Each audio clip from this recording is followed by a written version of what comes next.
Warning, the views and opinions expressed in this presentation are those of the producer and those appearing in the show and do not necessarily represent the views of DerryCam, the Town of Derry, or any of its staff or affiliates.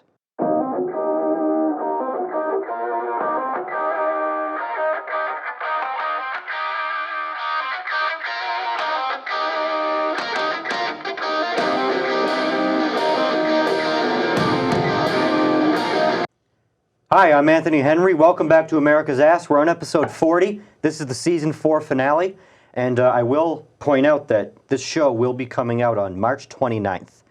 On March 29th of 2023. That was when we filmed the first episode of this show. My guest that show was Brady, who's one of our editors. We did it as kind of a test, and you guys liked it, so we've just kept going. And now here we are with our 40th show, the end of season 4.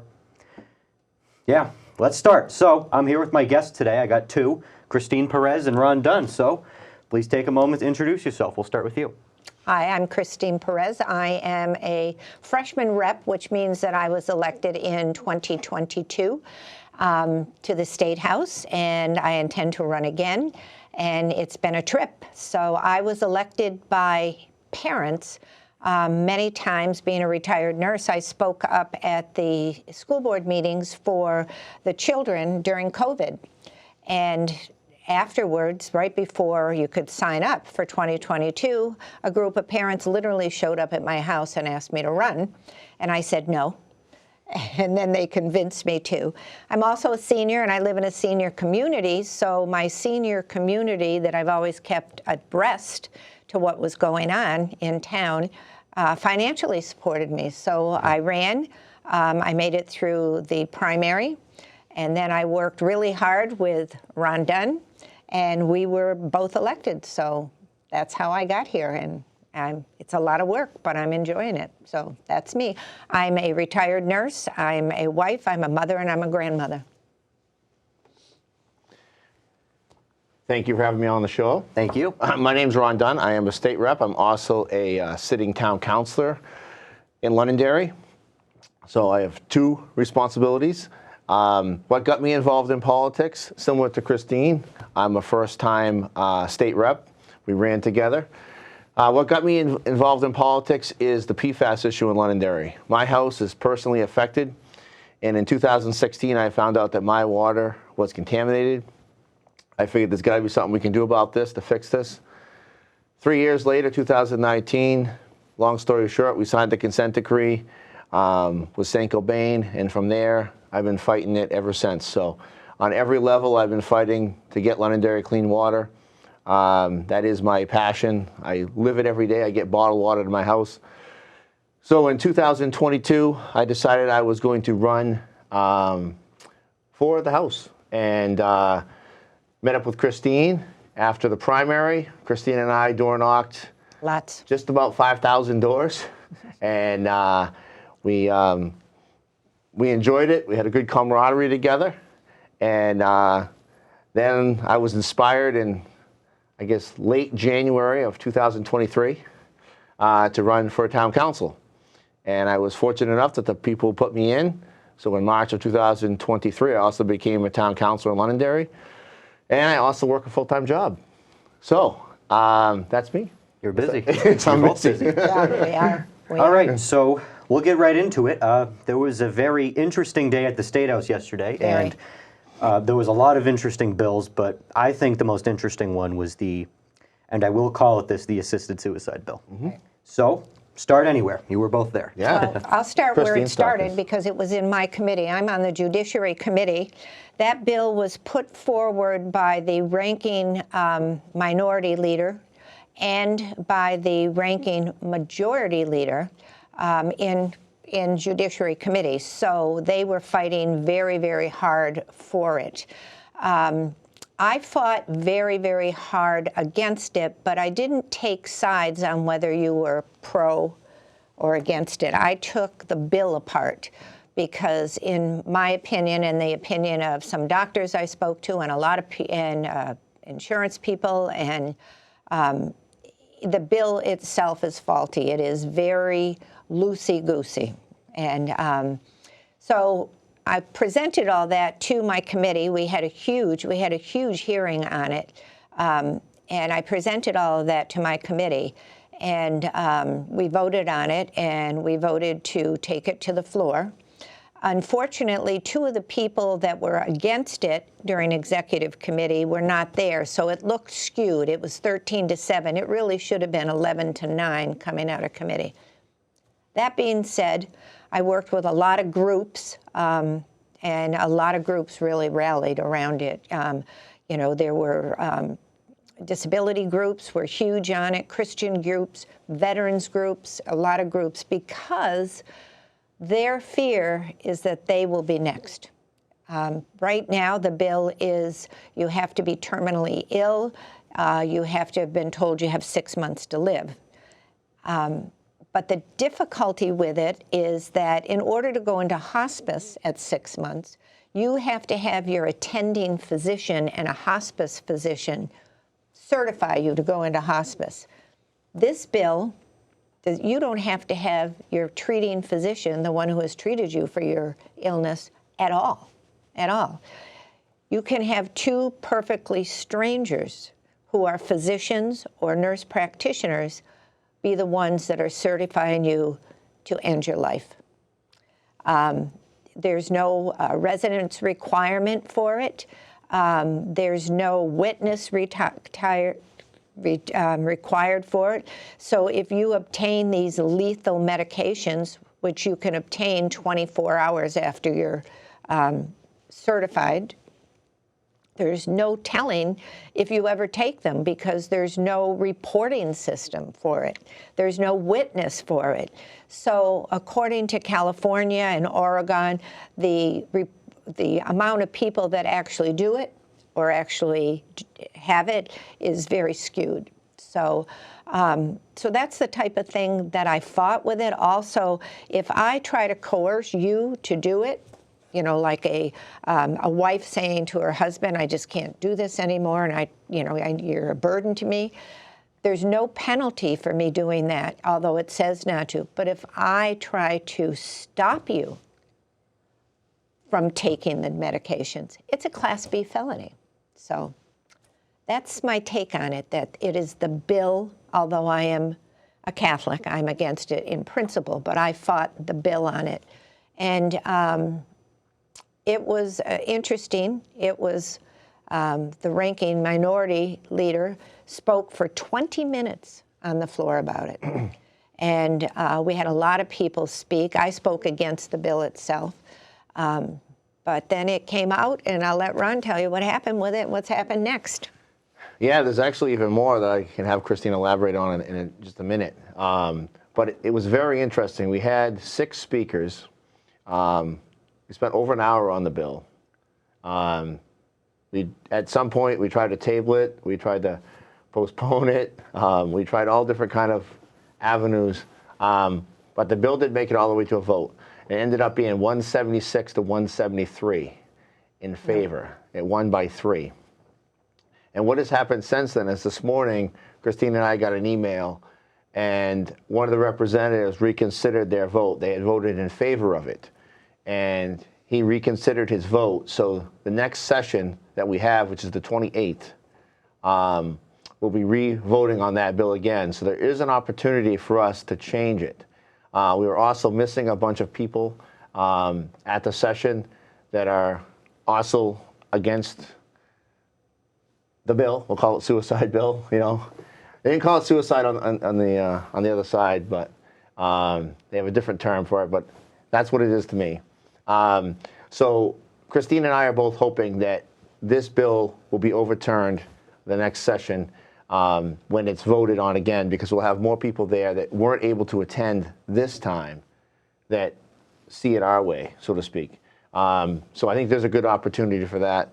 I also, you know, some of the things I think, Kristine, maybe elaborate a little more about how they tried to present it as not suicide. Right. You can elaborate more on that as a nurse. I thought that was interesting myself. Yeah, well, first of all, let me tell you that when they first came out, they started, you know, 71, a University of New Hampshire survey said 71% of the people in New Hampshire want it. Well, I investigated that survey, And the survey was paid for, $1,800 was paid for by the alliance that was against it, the Alliance for the Right to End Your Life. I forget their official name, I apologize. So they paid for that. And the two questions that they asked is, the first one was, would you be in favor of, terminal illness, blah, blah, blah. The second question, and only other question, was, do you consider yourself disabled? Which sent up huge red flags to me. So I called the woman who's the head of that alliance, and I said, why that question? Why that question? And she said, well, we have to look at other groups, which scared me, okay? And then I literally called UNH and asked them how their surveys are done, which I found very interesting. So they have a group that randomly sends out if you want to do a survey. And if you say yes, you do the survey. And once you do that survey, then UNH asks you if you want to do other surveys, and then you are put on a panel, and you are compensated for doing surveys. So this survey was done by a Granite State panel. So I thought the whole thing was skewed. So they stopped mentioning it, but they did mention it yesterday. So that's, it's not. But and then the other thing is that they will not put it on your death certificate as a second. Your illness would be your first, but as the second one. And as a nurse, that skews when they're trying to figure out how long someone might live with a particular. It makes it so it doesn't work anymore, but they won't do that.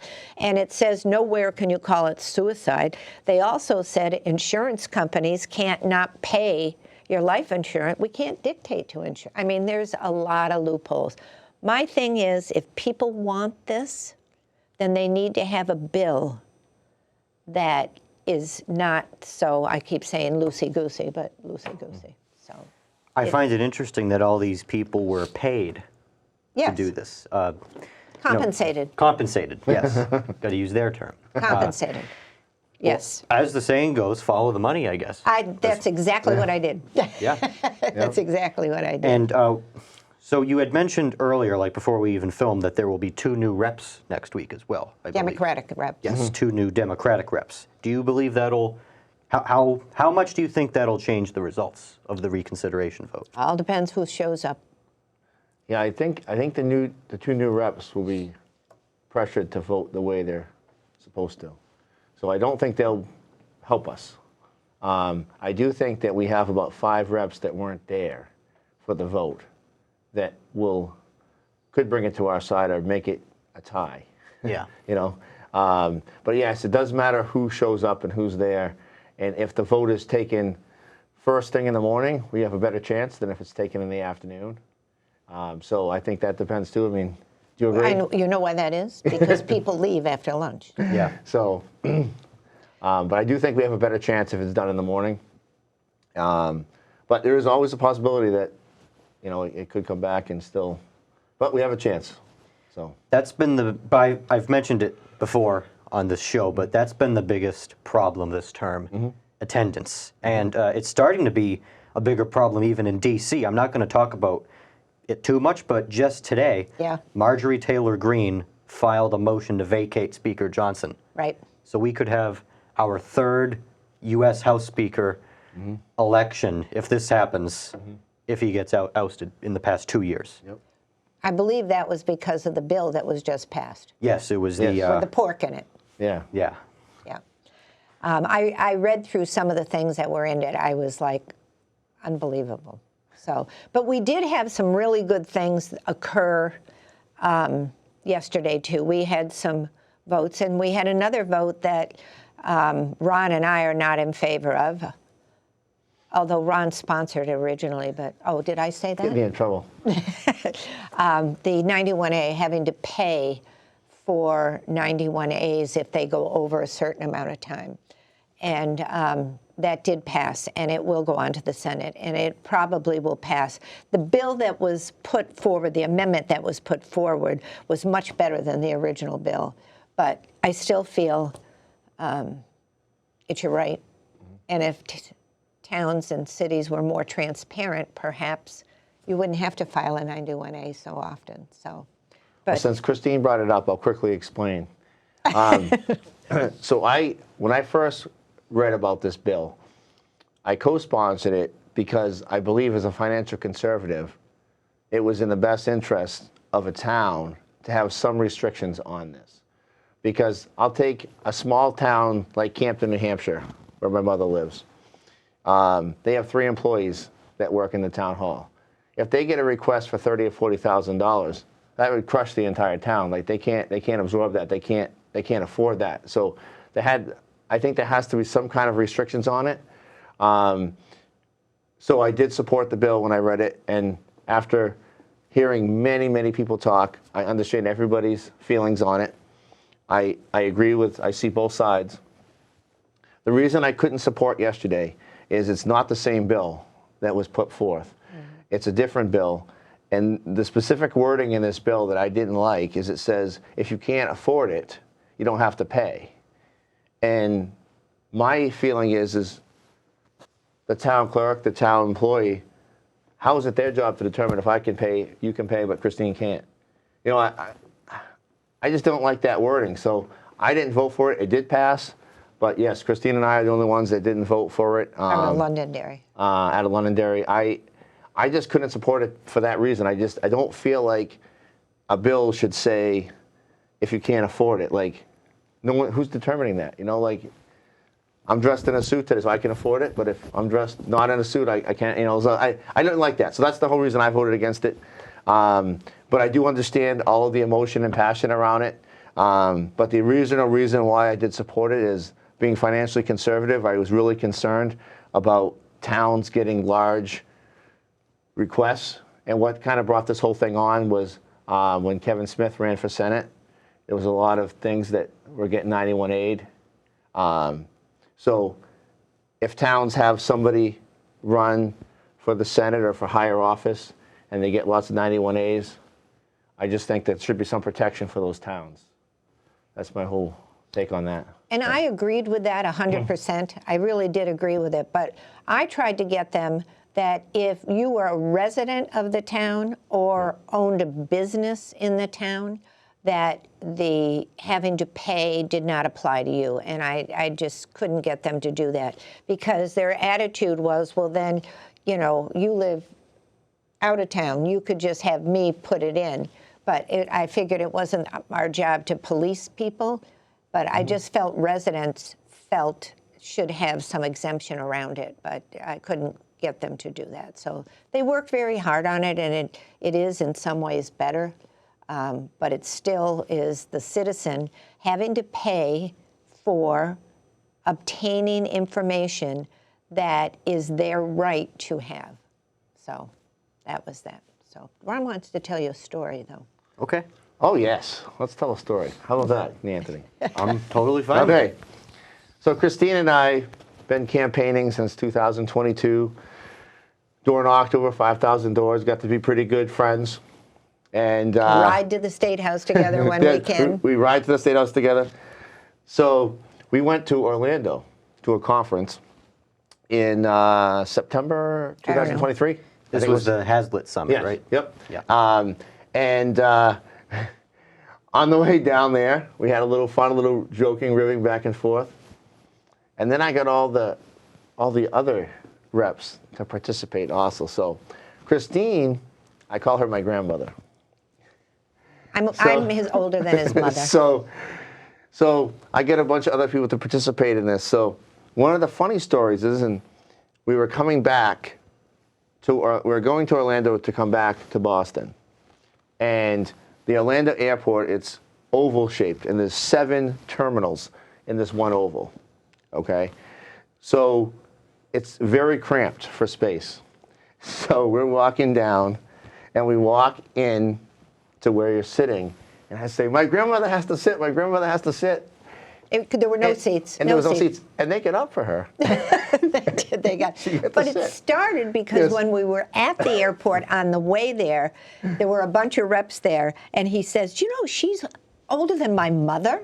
That's how it started. The same age as my mother. Same age as your mother. And so I went from being his mother to his grandmother so that I could get a seat. So we don't agree on everything, by the way. We don't agree on all bills. I fought him on this 91A bill. We were against it, but we had to maintain our relationship. Kristine and I maintain an excellent relationship, even if we don't.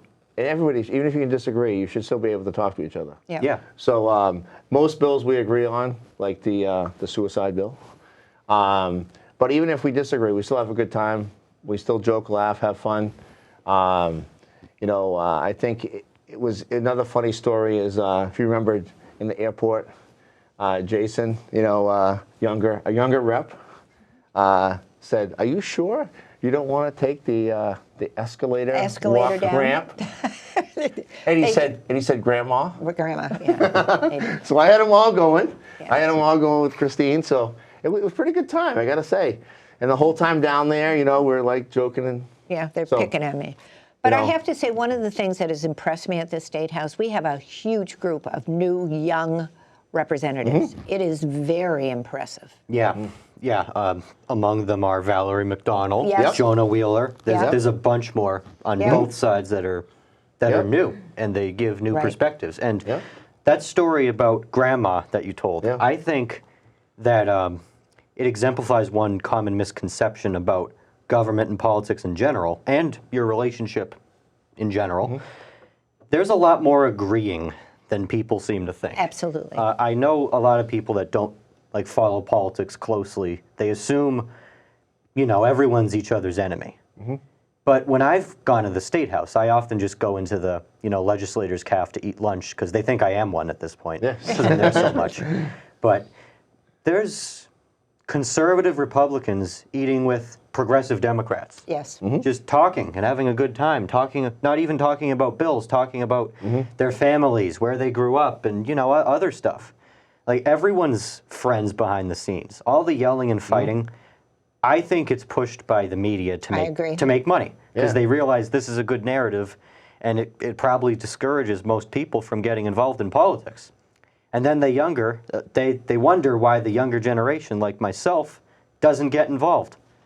Because, everyone's too afraid. They think it's all fighting. They think, well, it is hard work, but they think it's all, boring stuff. When in reality, it's exciting, and it actually has a major effect on our lives, bigger than anyone even knows. That's not, in the loop. So it was the main reason I started this show. And I'm not ending the show, by the way. Don't think I'm ending it. I've been kind of talking like that this episode, but the reason I started this show was so that, I can show that my generation is listening, and to make it easier for people to start listening, Right. to get involved, because Right. that's the only way we'll be able to stay afloat. And to add to Anthony's point, I wish local politics could be more like that, because I feel like speaking as a town councilor now, as opposed to a state rep, a lot of the decisions that I make, or that we make as a group, if you vote one wrong way, a lot of people won't talk to you anymore. And I feel like that's unfortunate, because we should be able to disagree and still have a conversation. At the State House, it's definitely, we can argue on abortion, suicide, large bills. And we can still go down to the cafe, like you said, we can have lunch, have a drink, have a coffee, have a soda, and talk about our family, talk about other things. But it's not like that always in local politics. And I feel, go ahead. But it's Sorry. also, there are certain things too. If someone blatantly lies and they're lying, I have a lot of trouble with that. If people stand up before the House and tell total untruths, I just have an issue with that. And I have a hole in my tongue because I can be very outspoken. Really? Because I can't go and say, that was not true what you said. So anyway, but that type of thing. So I will purposely avoid someone like that so that I don't put my foot in my mouth. So. But Anthony's right, though. There's a lot of people we go and eat lunch with. Yeah, You and I have lunch in the cafe, and we'll sit down with people that we don't agree with politically, but we can have a conversation with them know about other things. And what you were saying about local politics, I feel the reason for that is that everyone's more likely to know each other. Yeah. There's a lot more drama between people that you wouldn't otherwise know about. More gossip. It's easier for things to get around. Like Bring Derry Together, the Facebook group, I think is one of the most toxic groups ever, and especially the Derry school group. You two should both join that just to see the stupid fights that happen in that group. Makes me sick. Okay. But yeah, good discussion today. We're just about out of time, so feel free to give closing statements. We'll start with you. I never thought it would be as much work as it is, but I have to say that you get involved and you get passionate about things. Now, I can't be passionate about 900 bills, but I also have things that I am passionate about, and I make sure that I am knowledgeable whenever I vote. But it's a lot of work, and I have to tell you that I have to give my husband credit. My husband's retired, and we're both retired, and he has been so supportive of this. So somebody asked me if I was going to run again, and I said, how could I not run again? Because somebody's got to stand up for the kids, the parents, and the old people. So I will run again and hopefully get elected. So. And I'll add to that also, I'm going to run again, and Kristine and I are hopefully going to door knock more doors. But as Kristine said, I couldn't do 2 jobs and a full-time job without my wife. So my wife, Cara, thank you very much. She takes care of all the things that I can't take care of when I'm at the State House or chickens. doing town council work or doing my job to pay the bills at home. So I agree with you.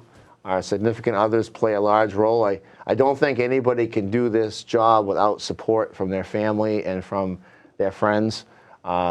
This is a lot of work. I know that when Kristine and I first started this, we were not told the truth. No, we were not. I'm not saying we were lied to. It might have been intentional.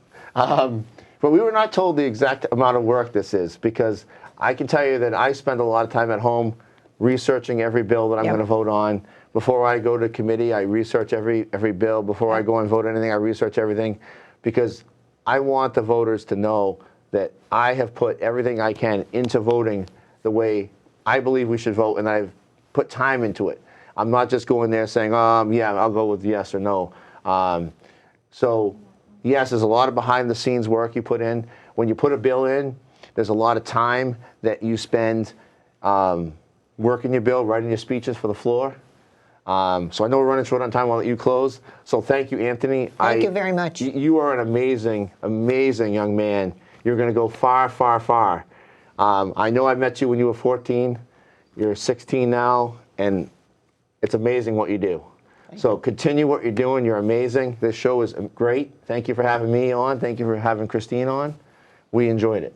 Thank you both for coming on. I'm probably going to go a little over this time because I want to do a little closing, but I want to thank both of them, like I already said. I want to thank Jim O'Connell, Tim McGew, Dave Nelson, Sean Faber, John Mata, Kevin Avard, Tim Lang, Matt Mayberry, and Jonah Wheeler also for coming on Season 4. It was a great group of people, very diverse thought. I want to thank Kyle, Sam, Brady, and Calvin for editing the show. They make this show look great.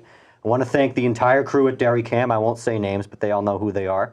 Especially Owen, the director, who got me in this seat. I want to thank all of you for watching. As I said, I'm going to be taking 3-4 month breaks so I can A, do driver's ed, B, focus on the rest of the school year, and C, do some other projects that I'm not going to talk about yet. But know that I am still involved. Follow my social medias. I'm easy to find. See you guys in a few months. I'm Anthony Henry. This has been America's Ass. Thank you for watching.